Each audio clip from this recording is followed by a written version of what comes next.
20 minutos passando agora das 7, 20,9 a temperatura. Conosco o Roberto Lucchesi, ele que começou e já está em fase de preparação. Uma semana passada lhe entrevistamos quando fazia a empreitada de subir vulcões no Equador como forma de preparar para a empreitada de voltar ao Everest. Roberto, tudo bem? Bom dia. Bom dia, Paulo. Bom dia, Nicolas. Bom dia a todo mundo que nos escuta. Não foi a primeira vez que você começou essa preparação? Não, sem dúvida. Na verdade, a preparação já vem há mais de 10 anos, né? Então, todo o processo de tu escalar uma montanha, o montanhismo, principalmente em altitude, é algo bem complexo, bem técnico, envolve grandes riscos, né, Paulo? Acho que toda vez que a gente fala em Everest, toda vez que a gente fala nesse tipo de aventura, o risco, os acidentes, a morte sempre está... Os imprevistos sempre estão rondando, né? Tipo empreender, né? No Brasil. Então, sim, a preparação ela é muito grande, me prepara há muitos anos já, vai ser... se decidirmos, tomarmos a decisão de esse ano, agora no próximo ano 2023, vai ser a terceira vez que eu vou.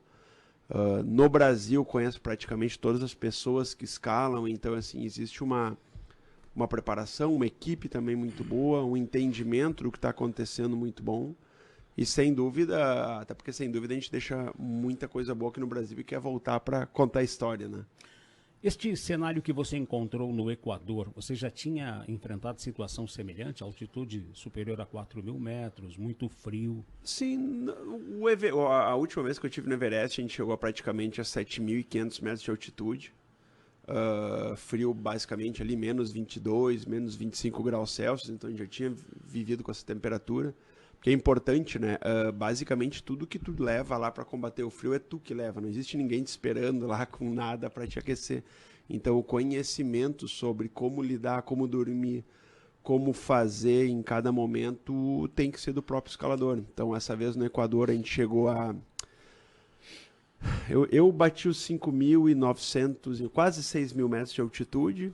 A temperatura que a gente conseguiu chegar também foi menos 22 graus. Então, menos 22 graus, tu tá conversando com um copo de café na mão, igual nós estamos aqui agora, ele congela em menos de um minuto. A questão da altitude tem muito a ver com a oxigenação, né?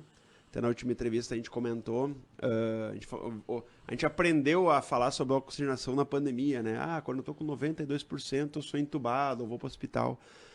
Para ter ideia, essa vez a minha oxigenação escalando chegou a 46%, quando eu acabei tomando a decisão a 500 metros do cume de voltar. O Equador ele é um país muito legal para treinos, e ele tem basicamente ali 3, 4 vulcões muito altos. Esse último que eu tentei no final de 6.300 metros de altitude, um vulcão extremamente técnico, assim, a gente saiu às 11 da noite para começar a escalar ele, justamente pelas temperaturas baixas para reduzir o risco de avalanche, por exemplo, que tem. E no meio do caminho, ali a mais ou menos 500 metros de altitude, a gente se deparou com um acidente de um americano que estava junto com nós. Ele acabou se ferindo bem gravemente. A gente acabou prestando auxílio, isso era mais ou menos umas 3 da manhã. O sangue acabou congelando, ele acabou passando frio, toda uma situação.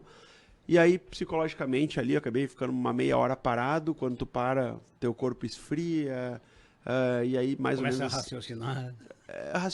Tu começa a olhar muita coisa ali, meio assustador, né? E eu brinco, é uma coisa que eu nem comento em casa, mas tu olhar sangue com neve não combina muito. Então, a 500 metros do cume, até para ajudar esse colega ali, eu acabei descendo junto com ele, auxiliando. Importante que na escalada a gente sempre tem que ter muito consciência que tu chega, mas a volta, normalmente, ela é mais perigosa do que a ida. Tu descer um lugar é mais fácil tu escorregar, é mais fácil tu cair, é mais fácil tu não tem o esforço da subida, mas o risco ele é muito grande.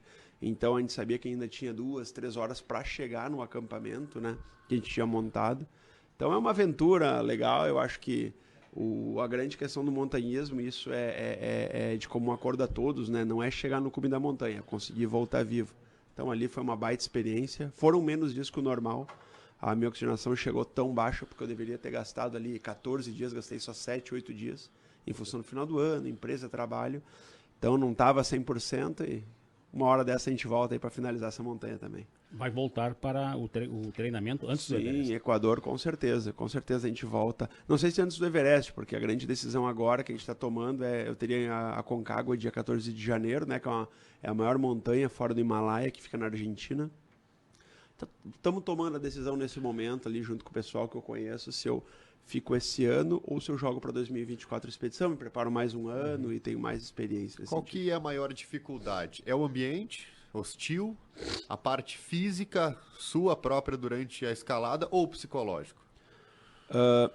Não é a parte física, porque eu acho que a gente se prepara muito bem, né? Por exemplo, assim, quem escala, tu não precisa ser magro, né? Essa é a vantagem, pode comer à vontade, porque assim, em média, por exemplo, a última vez no Everest, para vocês terem ideia, mulherada escuta isso, agora vai gostar, né? Em 2 semanas eu perdi 14 quilos.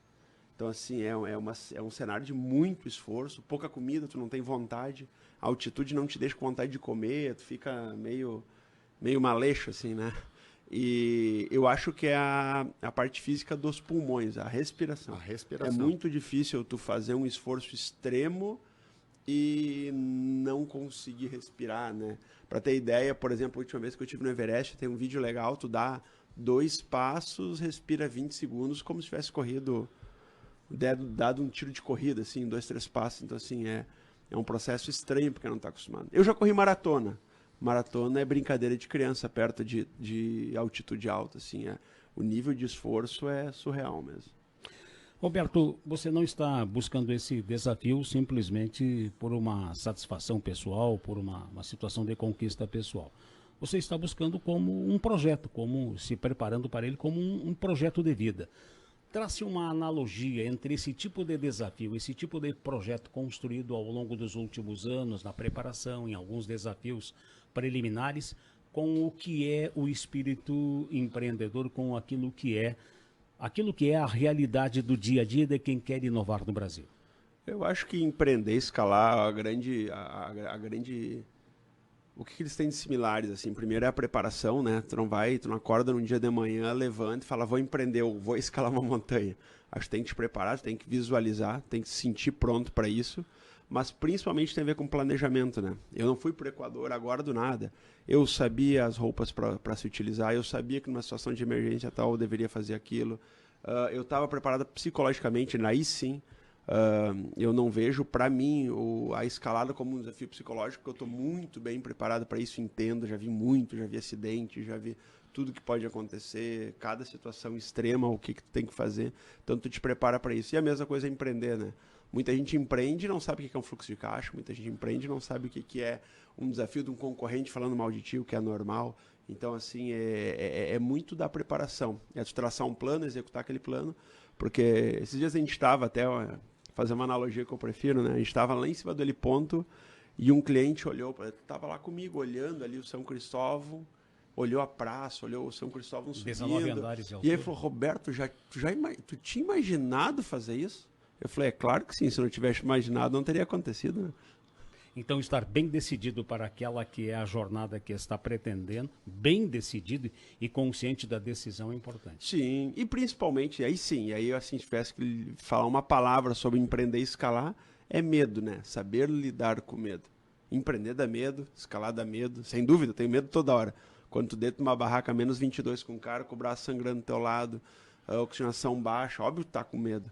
Mas como tu sabe o que vai acontecer ali, tu fica mais tranquilo, tu entende que o medo faz parte dessa jornada, né? E saber lidar com ele, eu acho que é o grande desafio. Tá. E a imprevisibilidade e a segurança, e não à toa que escalar uma montanha tem os mesmos desafios ou muito semelhantes que tu fazer uma escalada no teu negócio. Que é um dos grandes desafios que existem hoje. Exatamente. Abrir o negócio, fazer o negócio, ok, agora, como a gente vai escalar isso? Exatamente, não, sem dúvida. Acho que é um processo parecido mesmo. O vínculo delas é muito legal de poder entender. Tá bem. Obrigado, Roberto. Obrigado, meu querido. Tá certo. Roberto Lucchesi.